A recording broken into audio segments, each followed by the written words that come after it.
You're listening to REP Paranormal and Friends with your hosts, Kim Purvis and Allison Robinson.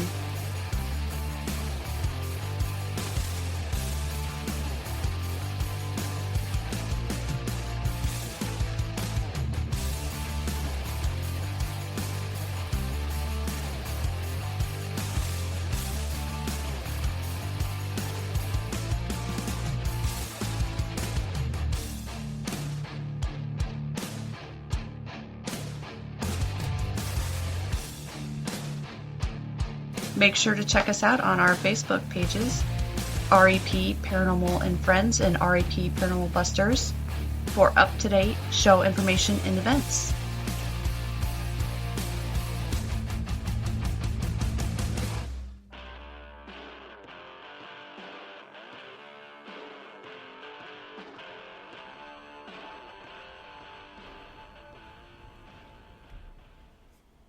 Hey everyone, welcome to another night of REP Paranormal and Friends. We have a special guest for you tonight. We have Carmen Turner-Schott. She is the author of, oh my gosh, Brain Freeze. I just had Phoenixes and Angels. Oh my gosh, I just totally had a... No worries.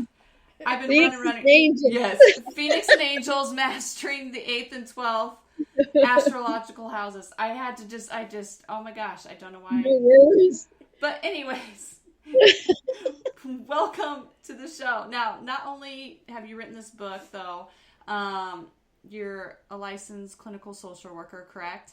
Yes. Yes, astrologer, writer, teacher, etc. So, how did you get into astrology? Yeah, so, I'm sporting my Supernatural t-shirt, Sure. Yes, favorite shows, one of my favorite shows, Sam and Dean. Yeah. I got into astrology when I was 16, and how it all happened was I just was born different, and I was very intuitive. I was afraid of the dark. I had all of these experiences that I couldn't explain. Mm-hmm. And my parents, nobody really believed me. They'd say, oh, it's your imagination, go back to sleep, And when I was 16 one night, my mother was used to me waking her up from dreams and nightmares. And I used to sleepwalk when I was young, apparently, all these crazy things. And one night I came back from a basketball game. I had played basketball in high school and came back, and I always had to have my bed facing the door with the door open and a nightlight on, right? And our house, because I couldn't sleep in the dark in the house I grew up in. I always felt like there was something in that house. I think it was the land or whatever, because once they moved out years later, I could sleep with the door shut, no lie, it was fine. Right.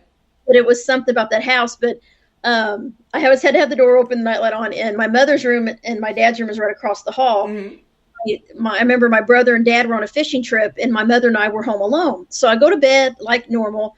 I wake up in the middle of the night, and I look to my doorway, and there was a glowing ball of light about this, like an orb in my doorway. Oh, wow. It was translucent, watery. Mm-hmm. It was bigger than a softball, not quite as big as a volleyball, and it was floating there. Well, when I tried to yell, I had no voice. I tried to move, I was frozen. So it froze me. I couldn't speak. I couldn't scream. I couldn't move. All I had control of was my mind. And I remember thinking, please don't have it come in my room. Please don't have it come in my room. Oh, no, yeah. And at the time, I hit myself now that I'm older, but at 16, I was scared shitless, right? Because it was, yeah. Is it an alien? What the hell is it? Right. And so I laid there for hours watching this thing, and it never came in my room because I had control of my thoughts. And it did not come in, and it would go down the hall, come right back and float right on my doorsill. Oh my gosh. And finally, after hours of seeing this thing, it's like it released me, and I was able to scream out for my mother. And I yelled, Mom, do you see what's in my doorway? And she says, yes. She saw it too. Oh, wow. I finally had a witness to my supernatural, oh my gosh, strange experiences, right, as a kid. So she yelled back and forth with me. I said, what is it? She goes, maybe it's a lightning bug, being a skeptic. Yeah. Maybe shining a flashlight in. I'm like, no, it's huge, right? And so I'm like, no, get up and see. She didn't get up. She said, just go back to sleep. And I tell you what, I laid there for hours, and I think I really passed out from exhaustion. And the next morning, we were in the kitchen, and she said, that was not a lightning bug. I don't know what that was. And she was a little bit afraid. Oh, wow. And after that, I got obsessed with studying angels and the pyramids and religion and all these different things. And I was buying all these books, studying all these things about orbs and angels, spirit guides, and everything. And my mother's friend at work was into this thing called Eckankar, which I think was kind of like a spiritual group. And she had a book about spirit guides, and she loaned it to my mother, because she told her at work what we saw. And I read that, and then I came to St. Louis, Missouri on a weekend, and I went to this little bookstore that's still here, and I still do astrology consults and book signings there. It's called Mystic Valley. It's an amazing bookstore. And I went in there and got my first astrology book. When I read about my sign, I was 16, going on 17, it validated all of these strange, mysterious experiences that I had that no one could explain to me. And I got obsessed. I started learning astrology. Back in those days, we used to do the charts by hand. We didn't have computers, so it was a wheel. I would draw the aspects. Oh, my gosh. Old school, right? Yeah. Oh, no. So old now. I'm only 47, but shoot. Back in, what was it, 1993, 1994? Crazy. And did it by hand, made a friend there at the bookstore. And I ended up going to college in St. Louis. Started doing consults when I was 19, just for fun, to practice. And I just realized that it was such a deep tool. And everyone was like, oh my God, how do you know that? I'm like, it's your chart. It's your chart. And I always was intuitive, but I kind of used astrology, I guess, to sort of hide behind in a way, because when it was my intuition, I would doubt myself. But I was born with that. But I used the chart. That was my way, because it was a science to me. It was a tool.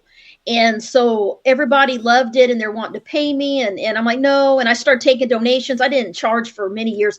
And I ended up starting my own business, around 19. Oh, wow. And I've been a normal social worker in the real world all these years, for 25 years, working with trauma survivors, runaway teens, adoption preservation, working in the family advocacy, domestic violence, sexual assault prevention, all kinds of stuff. But I've always had my side business. So I've always been a psychological astrologer. Oh, wow. And I would write articles and stuff like that, which is what kind of spurred my books, a lot of books. And then my most recent book, Phoenixes and Angels, is based on 25 years of research. So I would love to, we can talk about it, what it all means. But that's my passion, is the 8th and 12th houses in astrology, because I started realizing that people that are like me and that have these unexplained experiences, I'm not alone. I'm just one of thousands and probably millions, but they usually have planets in the 8th and 12th house, like I did. I saw these patterns, and I'm like, okay, you're a 12th house, you're an 8th houser. This is what, and I started telling them, like, yes, that happened to me. And I started collecting research, and that's kind of how I started writing my books. Oh, wow. Nice. Now, can you tell us just a little bit about your new book, Phoenix and Angels? Yeah. Phoenixes and Angels. It's one of my favorites, because back when Facebook was brand new, I started two of the oldest astrology groups on Facebook, the 12th Astrological House, the 8th Astrological House, Deep Soul Divers. And I started those astrology groups back when Facebook first started. And I've had members all these years, about 15,000 people in each group. And I don't let everybody in, you got to answer the questions. And there's been a lot of people get blocked, social media. Right. Yeah. You never know what you're going to get on that anymore. I got some enemies out there, that they got blocked because they got reported. I'm sorry, but I wanted to create a very, like a support group atmosphere. Right. Yeah, absolutely. And it's hard. It was really hard to be an admin. It still is, of these groups, because there's so many people and people report, and you've got to be fair, and everything. So I've added some moderators to help me now and stuff like that. But I've kept these groups all these years, and that's how I started collecting stories from people. And they would write me about my articles that I would post in the groups or on my website. And I started collecting their stories. And I thought, I want to write a book about both of these houses together, because I have books about the 8th house and the 12th house that are standalone books that are out there on Amazon. But I wanted to put them together because there's a connection between the 8th and 12th houses in a birth chart, because those are the two most mystical, spiritual houses in astrology, 8th and the 12th. And what I started realizing is that 8th house people have these certain experiences and certain similarities, and I call them phoenixes. And then 12th house people, same thing. They have these experiences, these similarities, and I call them angels. And what makes someone, they always ask me, what makes someone a phoenix or an angel? Right. So there's a couple. So to be a phoenix, you need the sun, moon, 3 or more planets in the 8th or 8th house, or a lot of Scorpio. If you've got a Scorpio sun, a Scorpio moon, strong Pluto in your birth chart, you could be a phoenix. You could be what I call an 8th houser. Your south node might be in Scorpio. It might be in the 8th house. Then you're a phoenix. Okay. If you're a 12th houser, an angel, those are individuals that have the sun or moon in the 12th house of the birth chart, or 3 or more planets in that area, or a lot of Pisces energy. Okay, sun, moon, and Pisces. Kim's waving her hand over here, over there. Angel, all right, and or Neptune, right, in the 12th house. And I started, south node Pisces, north node, Virgo, things like that. And you have a Pisces nature, which makes you an angel. And the theories, the research I started was based on my own experience, because I am an 8th and 12th houser. I'm a phoenix and an angel. I have a lot of planets in both these houses, which is why astrology validated why I was so different than everyone in my family, why I was, the way I was. Because, even now in my life, I'm the oddball. Right? A lot of people, I'm meeting people through shows like this, and we're connected, like we're brothers and sisters here. But in my real world, I'm very isolated. I'm kind of just doing our thing, right? And you might have a couple friends or people that are, intrigued or interested, but you can't talk to them deeply about this stuff unless they've studied it, right? Unless they know. Exactly. Yeah, exactly. And so it can be a little lonely. But I connect with clients from all over the world, and that's why I don't feel lonely, actually, because I get to hear and help them. And I get on Zoom, I get to see them, from all over different countries, different parts of the world.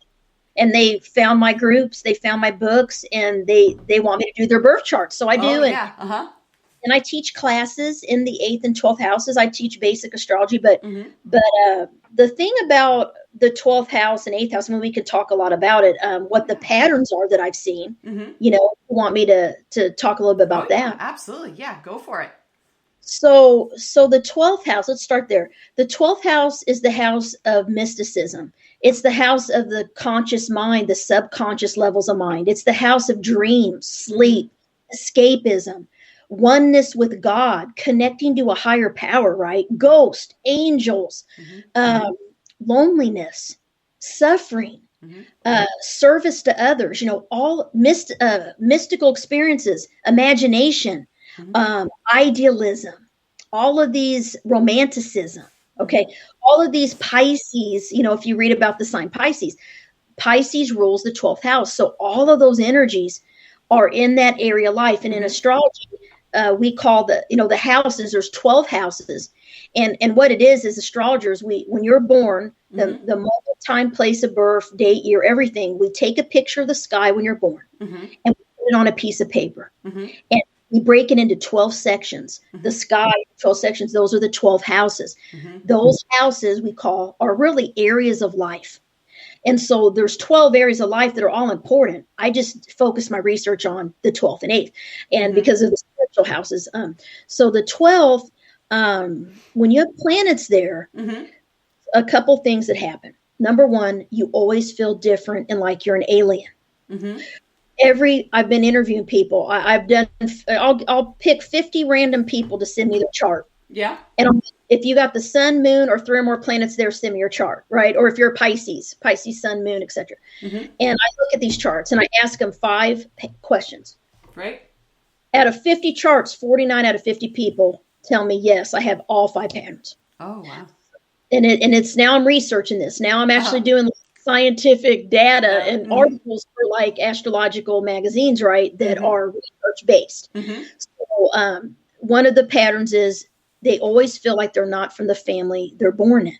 Oh, They always feel like they're so different. Like, am I adopted? They ask their parents this. They tell me this all the time. And it's because they are different. They're intuitive. They're born empaths. So being empathic, just like Pisces, they absorb other people's energy. They feel people's pain. They feel what's going on around them in the environment, right? This energy, right? They're very sensitive, very, very kind and sensitive, compassionate people. They want to help people. But the problem is this. They lack boundaries between themselves and others. That's the other pattern. So guess what? They get taken advantage of. They get used. They attract narcissists. This sounds like me.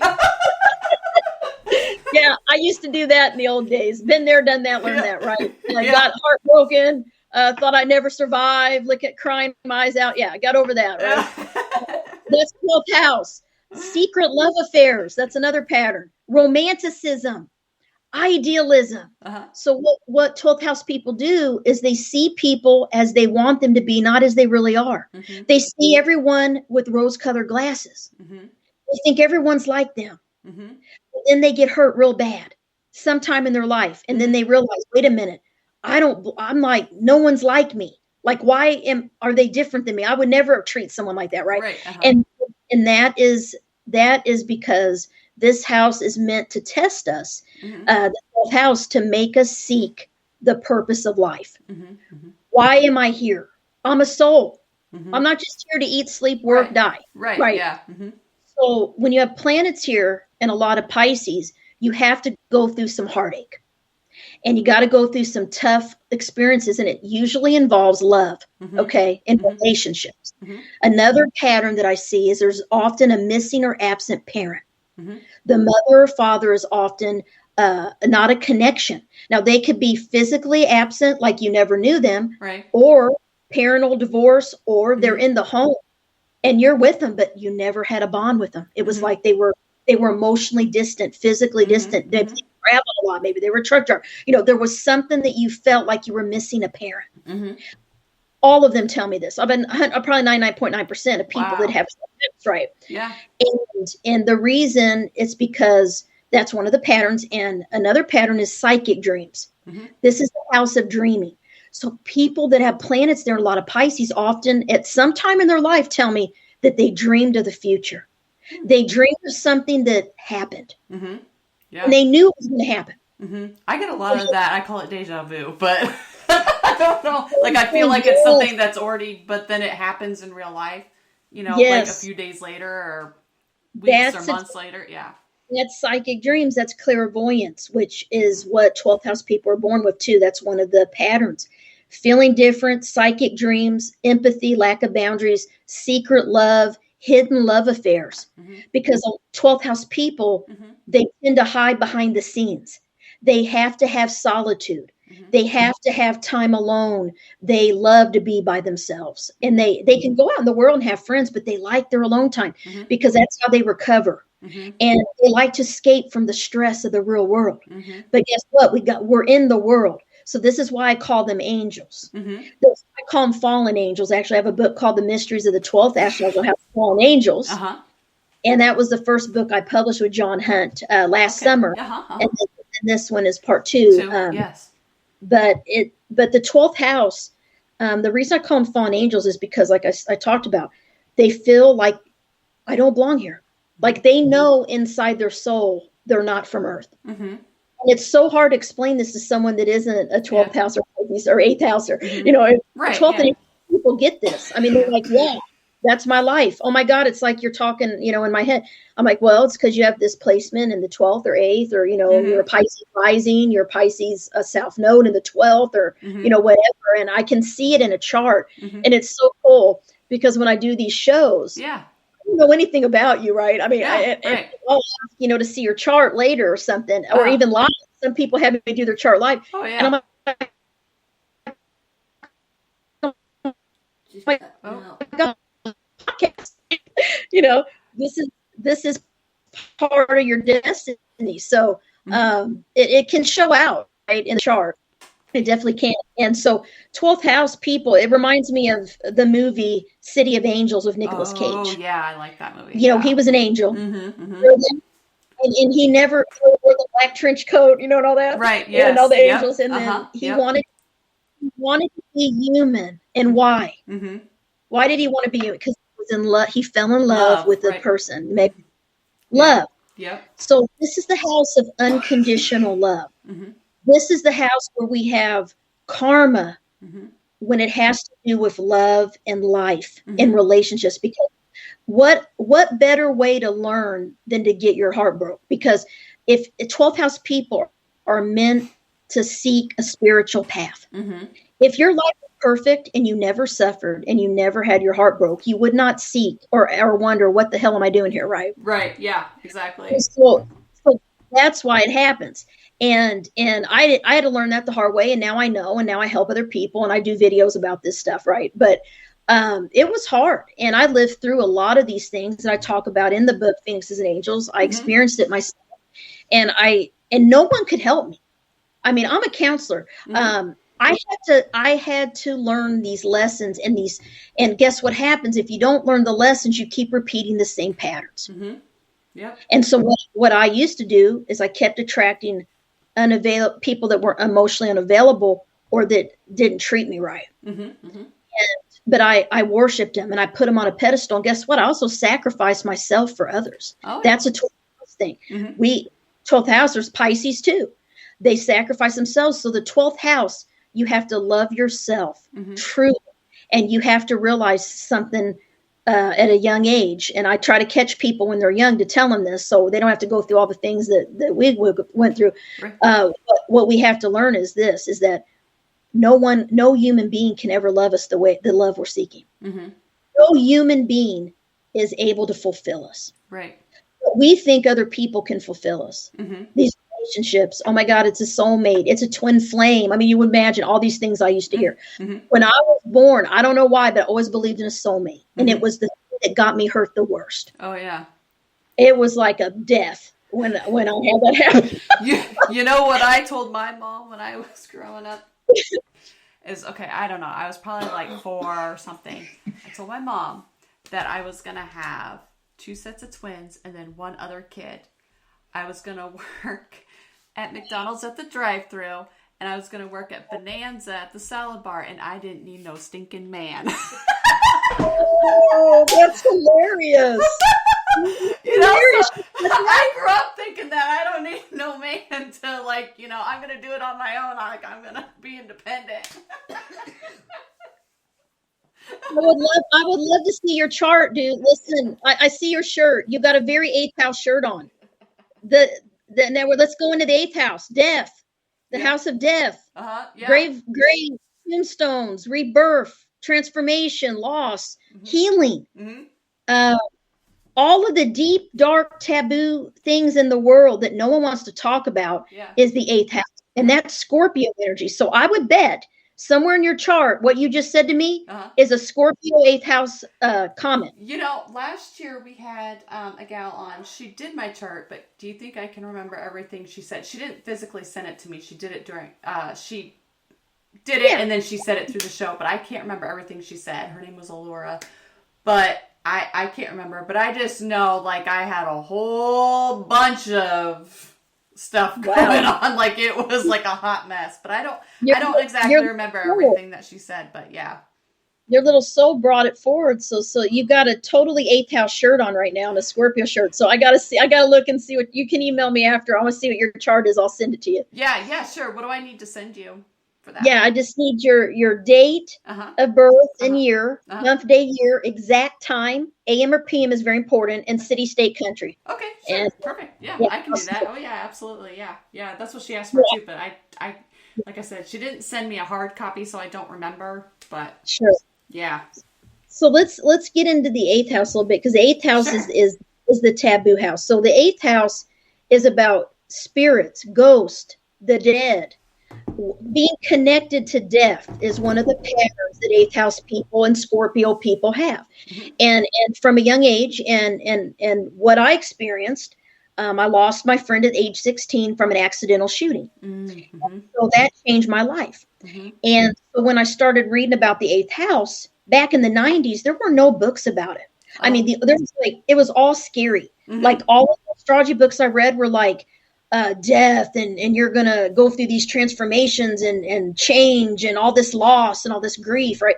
No, the eighth house is the most resilient house in astrology, in my opinion, because you do go through death and rebirths. You go through these transformations emotionally, physically, mentally throughout your entire life. Sometimes it's triggered by loss, losing a loved one, which happened to me. A lot of people have lost a parent, a sibling, someone very close to them at a young age. Almost, if I did 100 charts, I'd say 98 of them have lost someone close to them at a young age. Right. That's just, that's eighth house energy. And it's the phoenix. You know, you can see the phoenix painting back behind me. That was supposed to be the cover of my first book.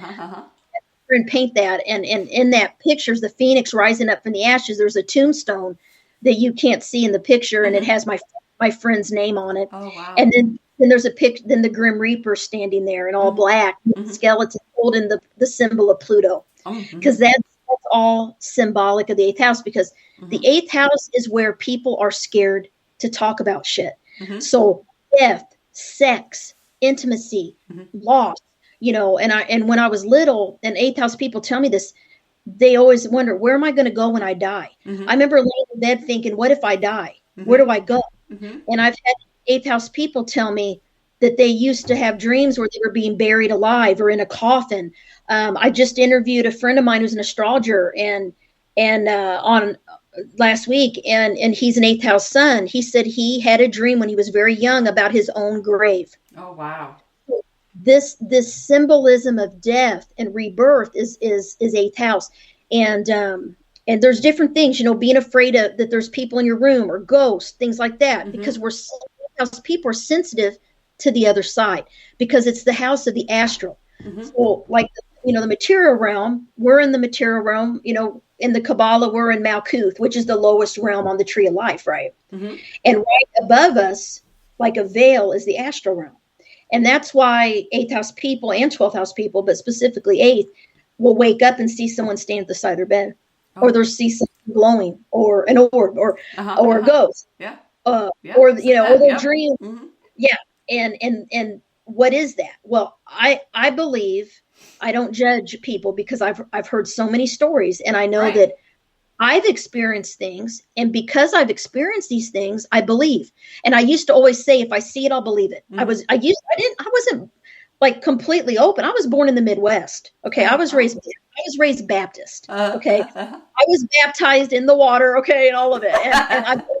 And I've always been very spiritual. I've always been more spiritual than religious, so to speak. And I've always just knew about things. Like, I just believed in astrology. I knew it was true.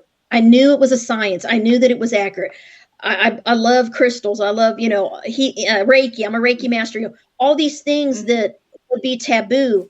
I was drawn to all these things. That's what 12th house people, they're into this stuff. They love these things. They want to learn about it. And so they love, you know, supernatural, right? All these, show, right? That's my favorite show. And so, you know, all these things, and it's because they're born with the gift of being very deep, intense people that see through the veil of illusion. So they're very perceptive and psychic and deep, and they don't like superficial stuff. Eighth house people, Scorpios as well, they don't like small talk. They like deep talk. They like to connect deeply, right? And it's the house of sexuality. So often there's some type of trauma when you have planets in the eighth house. This is from my research. I talk a little bit about it in here. I give some tips on how to heal, how to get centered in your body, how to do, you know, mindfulness and grounding exercises and things like that to really move energy and heal, because we also absorb everybody else's trauma. It's the empathic ability. So sometimes we don't know if it's our trauma or someone else's trauma, and so we really have to be conscientious and self-care. And so I talk a little bit about self-care in the book as well, because no one taught me that. When I was growing, I learned all this in psychology and social work school about having boundaries and all this stuff. I never had boundaries. I was wide open when I was little, and even in high school. I was so sensitive, and I would get my feelings hurt so easily. I mean, if someone cried, I would cry. Oh, okay. That's me. That's me. Yes. Yeah. I mean, it kills me. It kills me to see someone in pain. It hurts me physically. That's why I think I became a social worker. Yeah. I mean, I would be, and this is what 8th house people tell me too, right? That I would be in the grocery store and I would just be minding my own business on the aisle, quiet shopping, and people come up to me and tell me all these things. My husband just died. My child died. I mean, very serious things. And I would just listen. I'm like, oh my God, I'm so sorry. And then they'd have me talking for an hour in the aisle, right? Right. I never knew why I was this way. Like, why are people coming up to me? Yeah. This isn't normal. This is not right. Yeah. And when I learned astrology, I'm like, oh my God, it's because I'm an 8th houser and I'm a 12th houser. This is why. And it's our energy. It's energy. And that's what astrology is. It's energy, just like everything is. And so we have an energy that says, come to us for help. And it's like a sign on our back. Right. And the problem with this is, if we were never taught about boundaries and this self-care and how to take care of ourselves first and not to sacrifice, we tend to get used and feel very drained. Oh, yeah. And that's what happens, right? And I'm sure you do that. And you learn the hard way. And then, I got to say, I got a thicker skin than I used to. And it was hard for me to adapt and accept this new me. I call it the new Carmen. When I died and was reborn several times, right? Right. And I remember one time, and this is a funny story. I have the North Node in Scorpio. So my soul mission is to be an 8th houser and be a Scorpio. And then I got the moon, Chiron, Jupiter, part of fortune on the 8th house, right? I already had, but I remember I was going through a really hard time in my life, and I was rock bottom. I mean, I remember I went for a run, and I'm jogging, and I had my headphones on, and I had the tears coming down, right? And I just heard in my head, how else am I going to make you a Scorpio? Yeah. I just heard the word, how else are you ever going to learn to be a Scorpio?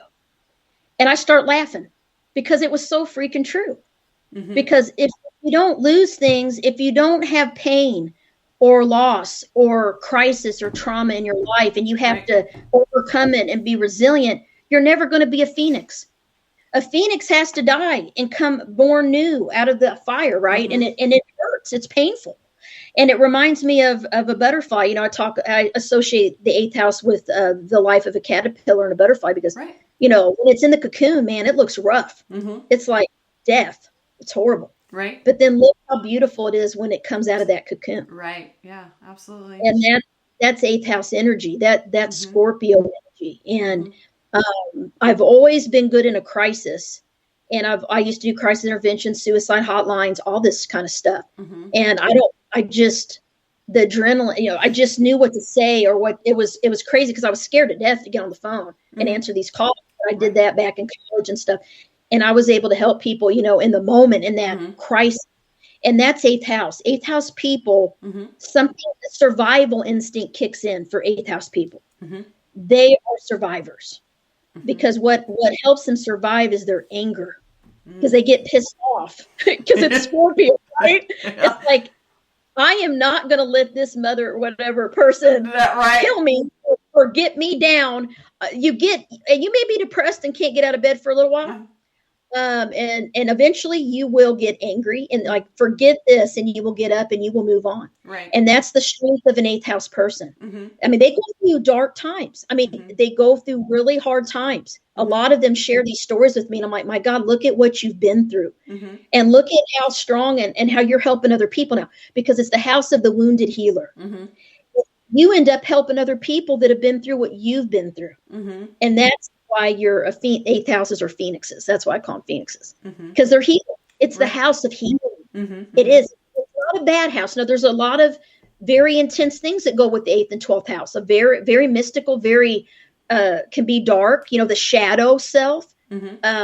secrets and hidden things rule both these houses. Right. And the thing with secrets is 8th house secrets, we know.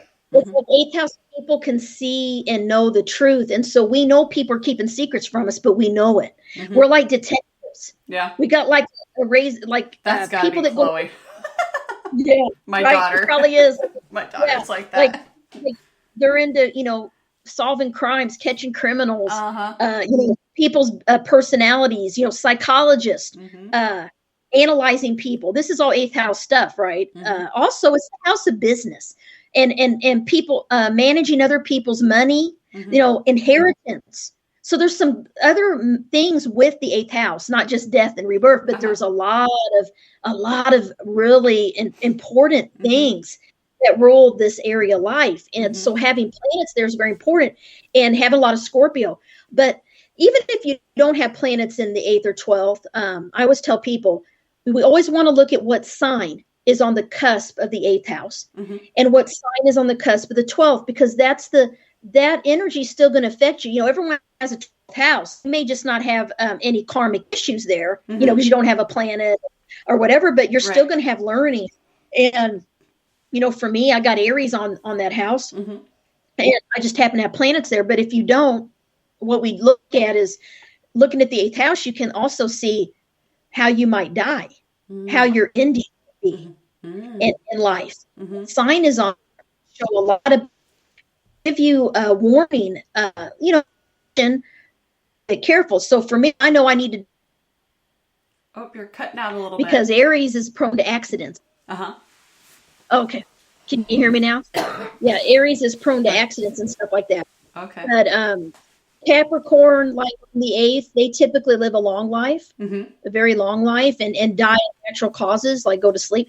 So there's a whole thing you can study, which I don't get into it because I don't like to scare people, but it's death astrology. I mean, it's a whole thing. Wow. Okay. You can Wow. look at death charts. I mean, I've had people ask me to look at charts of people that have died and look at the moment they died and what happened, like tragic accidents. And I've only done that maybe twice ever for parents who lost a child. And I looked at it and there would either a medication mix up or it was an accident. It wasn't their time. But I don't get into that. I've had people ask me. I don't feel comfortable really getting into that part of a show. Right. But it's a whole thing. I mean, there's people that specialize in, I'm sure. But no, I love the 8th and 12th houses because, I just want to tell people, they're not alone. There's a reason they have these mystical spiritual experiences and these really intense experiences. A lot of 12th house people are lucid dreamers. They wake up in their dream and they realize they're awake, and they can control their dreams. Some of them, I remember there was a little boy I worked with. My God, it was years ago, back in early 2000s. It was a friend of mine's, had a friend from work, had a friend whose son was seeing a ghost in his room, seeing a man. He kept saying it was a bad man. And so they wanted me to come over to the house, and I went in and I looked at his chart. This little guy had a stellium in the 8th house, all in Scorpio.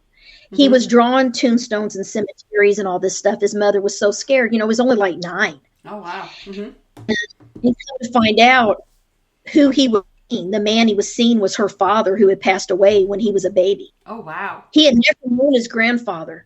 And he was seeing his grandfather, but his mother, the psychologist, no one could help him. I mean, of course, they just want to put somebody on medication. Right. And I believe that there's more to life than that. I mean, I believe that there's sometimes medication might be needed. Sometimes there is I believe spiritual beings are some things that cannot be explained. Right. Right. So I'm very open-minded, but I always have done both jobs, right? My normal job and then my. Right. Yeah. But, oh. Cut out. Yeah. Oh, you cut out. You're frozen. There you are. Yeah, there you go. Okay. It's like, you kind of froze there for a minute, so I didn't hear the last. Yeah, you're really green. I can't see you really well. Yeah, I hope the connection's okay. It is now. Yeah, I don't know what happened. All of a sudden, you were just kind of frozen in time, and I was like, I don't know what she just said, but now, you have other books out. You have one that's previous to this. Do you have anything else in the works, or do you have any? Yeah, I got it. I have The Mysteries of the 12th Astrological House, Fallen Angels, and it's with John Hunt. Now they're called Collective Inc. with Gavin. Gavin's Yes. my publicist. Yes. And then Phoenixes and Angels, and then I have Sun Signs Houses and Healing and Moon Signs Houses and Healing that are out from a different publisher. They came out the last 2 years.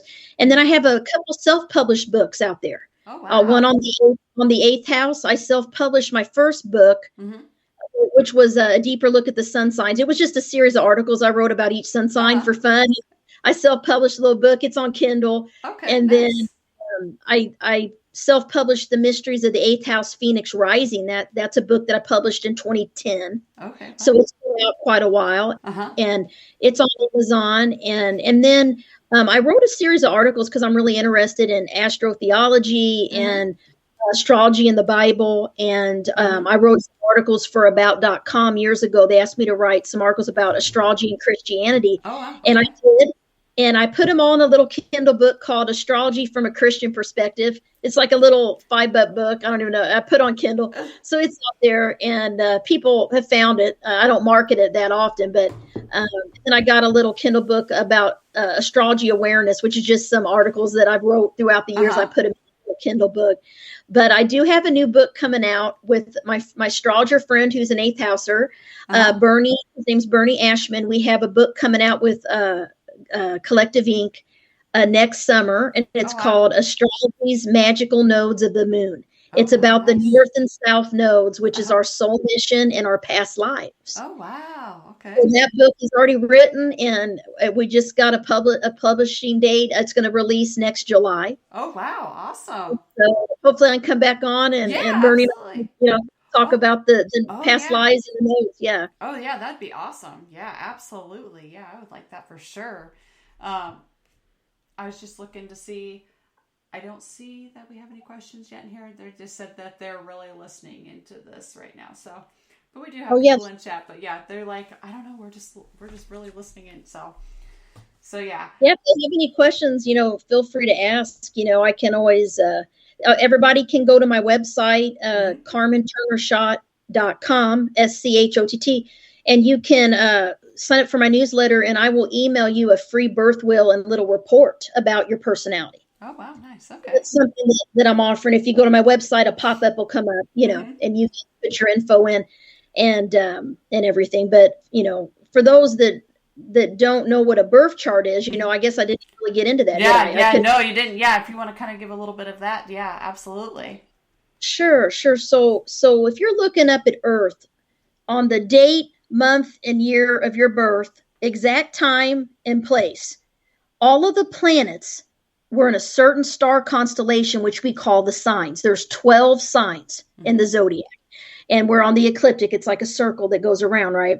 And if you're looking up at the sky, all of those planets are in a certain star constellation when you're born, and they're in a certain area of the sky, which we break into sections, 12 sections like a pie. That's how you remember. And we take a picture and we put it on a piece of paper, and it's a wheel, and it has 12. It'll have 12 numbers, 12 houses. It looks like a pie, and then it's all symbols. So you can get my sun signs and moon signs book. You can go to astro.com. You can do a Google and look up what all these symbols are as well. And you'll be able to put your information in and get a free birth chart and see where all the planets were, what sign they were in, and what area of the sky they were in, which are houses. And that makes the map of your soul. That's what the birth chart is. It's a picture. It's a map of your soul. Your soul chose to come into this earth realm at that time, place, and date of birth to learn certain things, karmic lessons. So there's no chances. We got a north node, a south node, which is your soul mission, and what you learned before. Mercury is how you think. The sun is your main identity, your main personality. The moon is your emotional nature, your inner nature. All the planets rule different parts of your personality. It's just like a psychological tool. And I recommend everybody get their birth chart done at least once, so you understand it and know. And when people, my goal is to teach astrology on a very basic level. because I want people to like it as much as I do, and to know that it's such a powerful tool. Because I would do a chart on someone in 1 hour. Yeah. They would heal something that they had spent 8 years trying to heal in normal therapy. Just talk therapy doesn't work. You know, so that's why I use this as a tool, because it gets to the root of all of our issues, because it's the map of your soul. So you're like, how do you know this, Carmen? Because it's God created it. It's in the Bible. It's in ancient cultures. It goes to the beginning of time. It's energy. Astrology is energy, just like the full moon affects the tides of the ocean. Of course, the full moon affects our emotions as humans. Our body's made up of mostly water. So it's a science. So a lot of people shy away from it because it is a lot of symbols and stuff like that. But there's a lot of very basic wheels you can get that you can look and see, what's that little thing? Okay, that's the sun. That's Mercury. You know, you can look it up and start looking up stuff for fun. That's how I started. I didn't know what I was doing. I had to memorize all the symbols first and figure, okay, what sign is that? Okay, that's Aquarius. And I would write them over and over again. Now I look at a chart and it's all symbols and I know it. You know, but I spent 25 years studying this, right? Oh, yeah. So you can start, you know, everyone has something they're interested in. You know, it could be crystals, it could be Reiki, it could be, you know, tarot, whatever. For me, it was astrology. Astrology was my thing that I wanted to master, and I loved it. And I just read and studied and learned as much as I could about it. Oh, nice. And it's been my passion, and I live it. I live this stuff. Yeah. I can definitely, I can tell that this is something that you're very passionate about. So, yeah, that's awesome. That's awesome. Yeah. Before we wrap things up, once again, if you want to go ahead and just kind of give your social media, your website again, your book, where they can find them. Sure. So Phoenixes and Angels, Master in the 8th and 12th Houses. You can get it on Amazon, Barnes & Noble. You can go to my website, CarmenTurner-Schott.com. And my books, I have a books page there. All my books are there, links to all the Amazons. On my Facebook pages, I have 2. One is Carmen Turner-Schott Writer. Love for you to follow me and like me. And then I got Deep Soul Divers Astrology, Carmen Turner-Schott. That's my business page. Love for you to follow me. Instagram, Carmen Turner-Schott Author. I had 2 other Carmen Turner Author. So if you want to follow me on Instagram, I have a YouTube channel that I'm trying to build, and I've been putting a lot of my videos on there. It's Carmen Turner-Schott. Yeah, just Carmen Turner-Schott is my handle. And please subscribe and remember to put on the notifications, because I got a lot of subscribers, but I don't know if they're getting notified when I post videos. You know, there's always with social, you got to know all these algorithms and all this stuff. I know.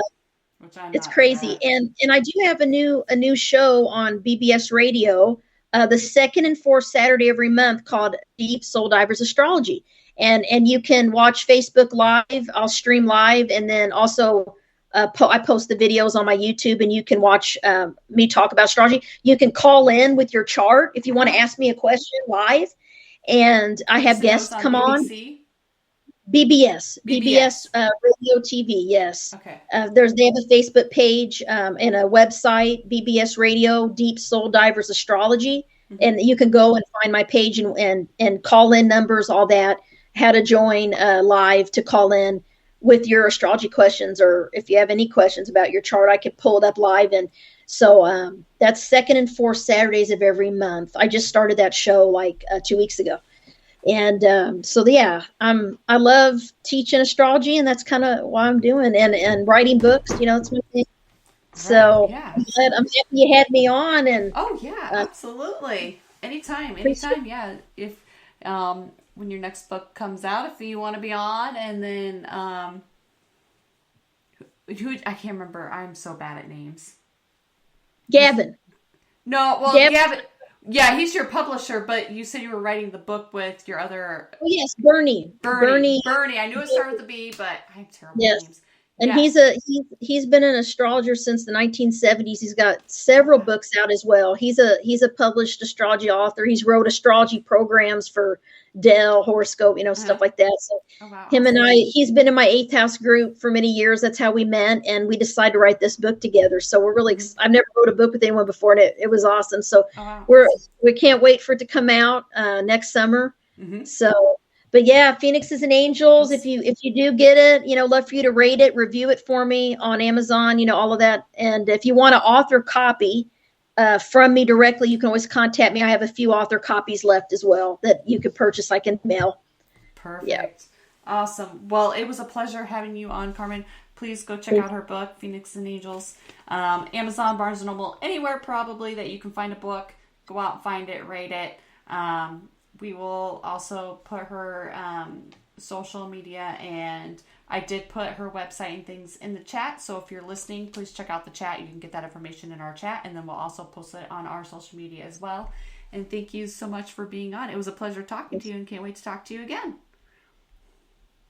Thank you. Nice to meet you. Have a good weekend. Yes, thank you. You too.